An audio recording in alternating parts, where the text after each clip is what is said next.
Should I attempt UPSC Prelims 2026 or skip it? A scientific analysis is needed so that we can take a proper decision here. If we waste our attempt, it can cost us in the long run. And if we don't attempt when we are ready, we might miss out on a selection. इस video में let us decide this eternal question. Hello and welcome to Clarity for UPSC. I am Dr. Shivan. Should I skip this attempt or attempt this? ये देखते हैं कैसे decide किया जाता है। सबसे पहले एक इल्यूजन की बात करते हैं। बहुत लोगों को ये लगता है कि यार आई हैव 6 अटेम्प्ट्स लेफ्ट, मेरे पास तो अभी बहुत टाइम है, अभी टेस्ट करके देख लेते हैं क्या नुकसान है, एक ही अटेम्प्ट तो वेस्ट होगा और नेक्स्ट ईयर मैं सीरियसली प्रिपेयर कर लूंगा। This is the biggest illusion. See the fact of the matter is that if you give your first attempt without preparation, from the next attempt you will always no कि आप एक attempt waste कर चुके हो।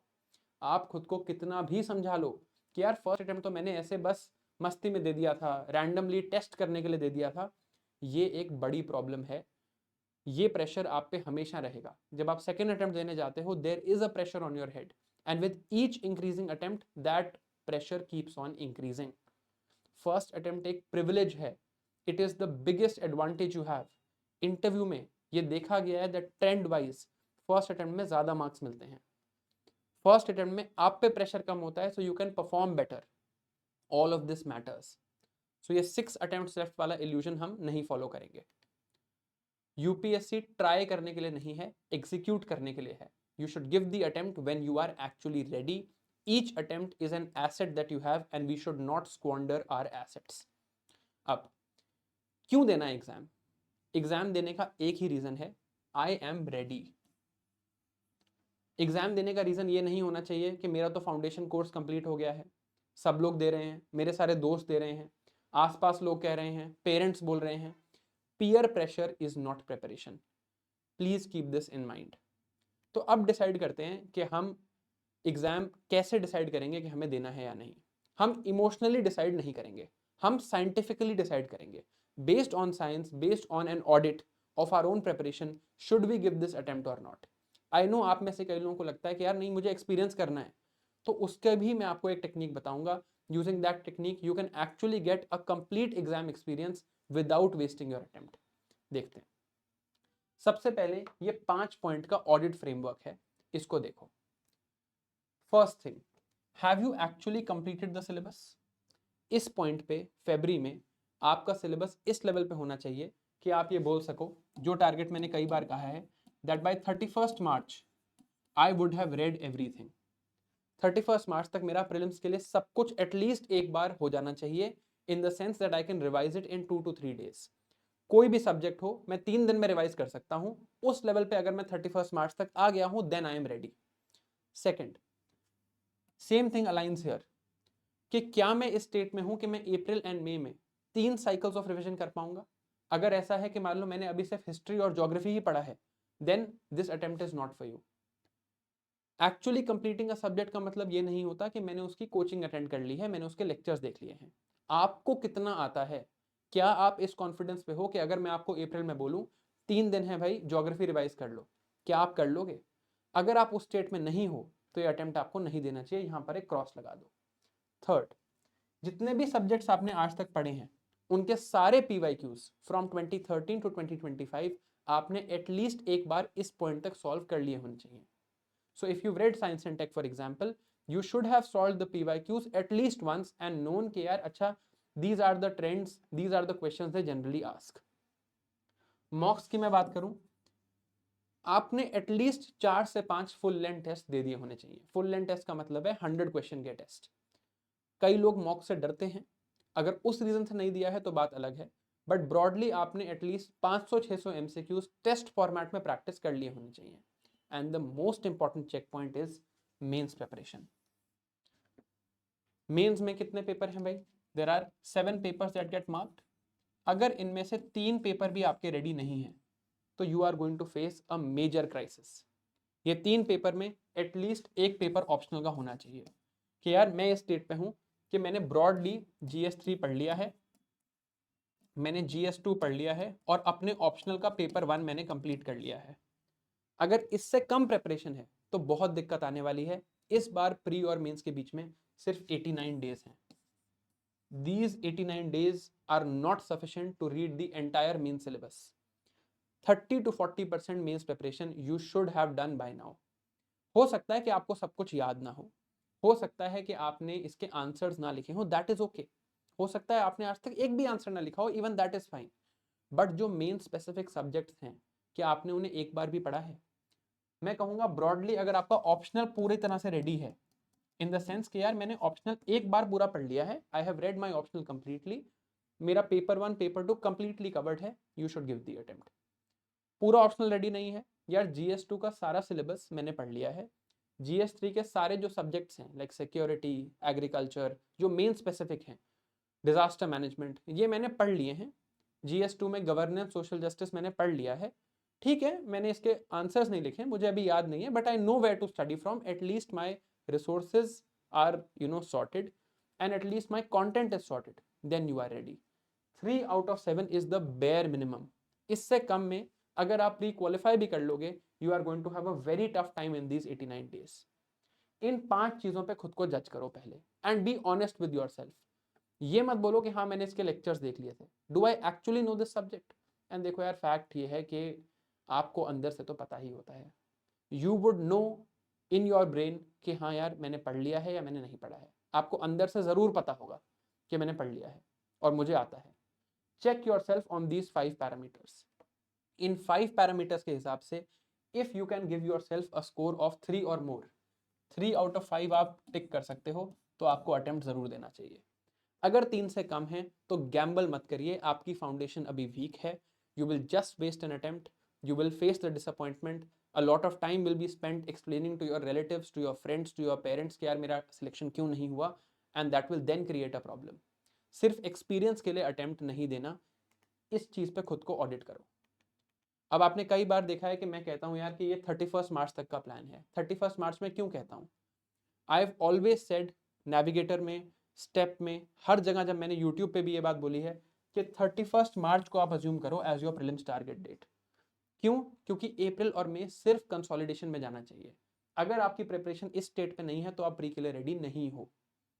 Similarly अगर आपने mains में से 3 out of 7 पेपर्स नहीं किए हैं, you are not ready for this attempt. You should take time and study properly. अभी जब मैं बजट का सेशन ले रहा था, वन स्टूडेंट आस्क्ड मी कि सर मैं अपना ऑप्शनल स्विच करना चाहता हूँ because I am not very happy with my option. उनका कोई इंजीनियरिंग ऑप्शनल था और वो एंथ्रोपोलॉजी में स्किप करना चाहते, स्विच करना चाहते थे. आई टोल्ड देम क्लियरली, अगर ऑप्शनल स्विच करना है या ऑप्शनल प्रिपेयर्ड नहीं है तो ये अटेम्प्ट नहीं दिया जा सकता. You need to know this in your head. अब बात है यार कि मुझे अगर एक्सपीरियंस करना है तो कोई भी टेस्ट सीरीज, कोई भी all India open mock test, कुछ भी आप कर लो, इन सारी चीजों में actually you do not get the requisite experience. आपको वो एक्सपीरियंस नहीं मिल पाता जो एक्चुअल एक्सपीरियंस चाहिए एग्जाम देने के लिए. You are unable to get that experience. Exam का एक्सपीरियंस अलग ही होता है.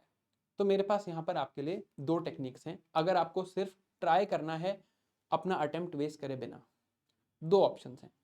पहले तो अगर आप इस टाइप के ग्रेजुएट हैं जो इंडियन फॉरेस्ट सर्विस के लिए एलिजिबल हैं, IFS के लिए, IFOS रादर के लिए, there are only some graduates that are eligible. मैं जैसे एलिजिबल नहीं हूँ, I am a doctor. Doctors are not eligible for the forest service exam, but engineers are, for example. अगर आपकी ग्रेजुएशन इस चीज में है कि आप इंडियन फॉरेस्ट सर्विस के लिए एलिजिबल हैं, तो आप फॉर्म भर दीजिए. यू फिल द फॉर्म और सिर्फ इंडियन फॉरेस्ट सर्विस का फॉर्म भर दीजिए. Only opt for IFOS. इससे क्या होगा भाई, सिविल सर्विसेज और फॉरेस्ट सर्विस का प्रीलिम्स तो सेम है, एग्जैक्ट जगह पर, सेम जगह पर, सेम फॉर्मेट में प्रीलिम्स होगा. आप जाइए प्रीलिम्स को एक्सपीरियंस करिए. यू एक्सपीरियंस प्रीलिम्स, आपको एग्जैक्टली सेम एक्सपीरियंस मिलेगा, same paper, same OMR sheet, सब कुछ सेम, CSAT भी सेम, GS भी सेम, बट आपका अटेम्प्ट नहीं काउंट होगा सिविल सर्विसेज का. तो अगर आपको एक्सपीरियंस चाहिए, ये बहुत अच्छा ऑप्शन है. नाउ व्हाट अबाउट दोज जो who are not really eligible for forest service, तो क्या करें? हरियाणा सिविल सर्विसेज एग्जामिनेशन है ऑन 26 अप्रैल. इसकी कहानी मैं आपको बताता हूं पहले अपनी, फिर मैं बताऊंगा इसको यूज कैसे करना है. मैंने खुद HCS का पेपर भरा था. I filled the form in my first attempt in 2021. 2021 में मैंने HCS का फॉर्म भरा. मुझे श्योर था मुझे HCS को ज्वाइन नहीं करना है. I would have probably stayed on as a doctor and not joined the HCS. But still I filled the form in 2021. 2021 में exactly जैसा अभी हो रहा है, जो प्रीलिम्स था वो सिविल सर्विसेज का प्रीलिम्स वो था अक्टूबर में और HCS का प्रीलिम्स था सितंबर में. This was a great opportunity. जैसे इस बार है मई में प्रीलिम्स है और HCS का प्रीलिम्स है अप्रैल में. It gave me a wonderful experience of the exam. मैं रेकमेंड करूंगा कि जितने भी कैंडिडेट्स ये वीडियो देख रहे हैं, even if you are somebody who wants to give this attempt and you are sure आपको HCS का फॉर्म भर के ये पेपर देना चाहिए. पढ़ना नहीं है HCS के लिए, don't read even a single day for it. मत पढ़ो. हरियाणा स्टेट की इंफॉर्मेशन आती है, बिल्कुल मत पढ़ो, कुछ मत पढ़ो HCS के लिए, बट पेपर दे आओ. इस पेपर में मेरे साथ क्या हुआ पता है? 100 क्वेश्चंस का पेपर होता है. हर क्वेश्चन के लिए करेक्ट करने के लिए +1 मिलता है और रॉन्ग करने के लिए आई थिंक -0.3 मिलता है. तो सिमिलर टू यूपीएससी. मेरे इस पेपर में मार्क्स आए थे समवेयर अराउंड 68-69, ऐसे कुछ मार्क्स आए थे. कट ऑफ से एक आधा नंबर ऊपर था. मेरा प्रीलिम्स क्लियर हो गया था. बाद में पेपर कैंसिल हो गया, फिर दोबारा प्रीलिम्स हुआ, मेरा दोबारा प्रीलिम्स क्लियर हो गया, फिर मैं मेंस में नहीं क्वालिफाई कर पाया. But that is a different story, क्योंकि इसके मेंस में हिंदी काउंट होती है और मेरी रिटन हिंदी काफ़ी खराब है. But the fact of the matter is कि जब मैं ये पेपर देने गया था 2021 में HCS का, मेरे 68-69 मार्क्स आए थे. पता है क्या हुआ था उस पेपर में? I made more than 8 silly mistakes. क्यों? मैं बताता हूँ. मैंने पेपर खोला, शुरू के क्वेश्चंस थे एंशिएंट मेडिवल के. मैंने पहले 10 क्वेश्चन देखे, मुझे 10 में से 2 ही आते थे. मैं पैनिक कर गया. मैंने पूरा पेपर फिर जल्दी जल्दी सॉल्व करने लगा. मैं ऐसे पेपर को फ्लिप करने लगा कि यार अब क्या होगा. उस पैनिक में मैंने 7 से 8 सिली मिस्टेक्स कर दी. एंड देन आई रियलाइज्ड कि यार ये गलती मेरे से यूपीएससी में भी हो सकती है. यूपीएससी में ये गलती नहीं होनी चाहिए. एंड दैट इज वाई आप मेरी पुरानी वीडियोस भी देखोगे, मैं हमेशा आपको रेकमेंड करता हूँ कि यार पहले 2-3 मिनट में क्वेश्चन सॉल्व मत करो, पेपर को फ्लिप करो, अपने स्ट्रॉन्ग सब्जेक्ट से स्टार्ट करो. ये एक्सपीरियंस मैंने यहाँ गेन किया था. You will also gain some experience. Paper जो है वो काफ़ी ज़्यादा यूपीएससी फॉर्मेट पे होता है. सिलेबस काफ़ी सिमिलर है. पढ़ना बिल्कुल नहीं है, बट जाके दे आओ. आपको इससे बेटर एक्सपीरियंस और कहीं नहीं मिल सकता इस साल के प्रीलिम्स के लिए. You give the paper, you don't actually study for mains, you don't study for HCS specific information. आप सिर्फ प्रीलिम्स की GS की इन्फॉर्मेशन पढ़ के आओ. But if you go and give this paper, you will get a huge experience from this exam. आपको पता चलेगा कि आपका एग्जाम सॉल्विंग पैटर्न क्या है. क्या आप पैनिक करते हो एग्जाम में? What sort of questions do you get right? मुझे समझ आया कि यार यहाँ पर जो नॉट वाला वर्ड होता है, कई बार नॉट करेक्ट लिखा होता है, मैं ये वर्ड कई बार इग्नोर कर देता हूँ, इस वजह से मेरी गलतियां होती हैं. इसके बाद जब मैं 2021 का सिविल सर्विसेज का प्रीलिम्स देने गया, I scored 115 marks out of 200. Cut off क्या था उस साल? 87.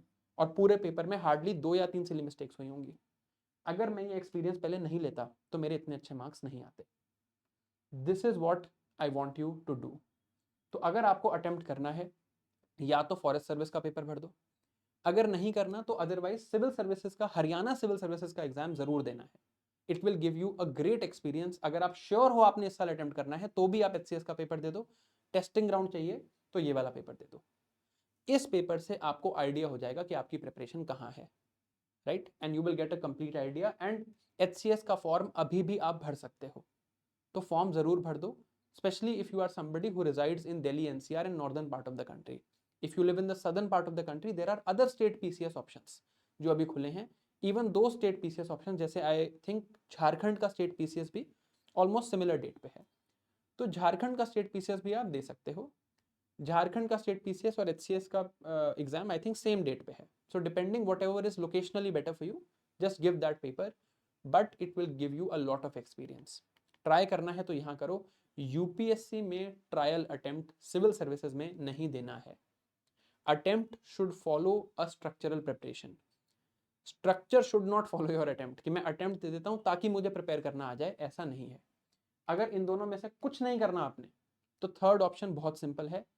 आप 26 मई को, 24 को पेपर होगा, 26 मई को आप अपने घर बैठ के, एक दिन बाद पेपर आ जाएगा क्लीन फॉर्मेट में, 26 में अपने घर बैठ के पेपर दे देना. ये थर्ड ऑप्शन है. बट ट्रायल अटेम्प्ट वेस्ट मत करो. बहुत लोगों को एक्सप्लेन करना पड़ेगा एंड मोर इंपॉर्टेंटली खुद पे एक बर्डन आपको फील होगा. वो मैं नहीं चाहता कि आप में से कोई भी वो बर्डन फील करे. So we need to plan like a topper, कि मैं अटेम्प्ट दूंगा तब जब मैं पूरी तरह रेडी हूँ. ये line is what I leave you with. Skipping an attempt is not weakness. Attempt को स्किप करना वीकनेस नहीं है. Wasting an attempt is weakness. इस लाइन को देख के अपना डिसीजन लेना. वीकनेस इज नॉट कि मैंने इस साल अटेम्प्ट स्किप कर दिया and I conserve my attempt. That is strategy. That is taking a good decision. But if you waste your attempt, it will cost you in the long run. Thank you for watching. I hope this helps. See you again.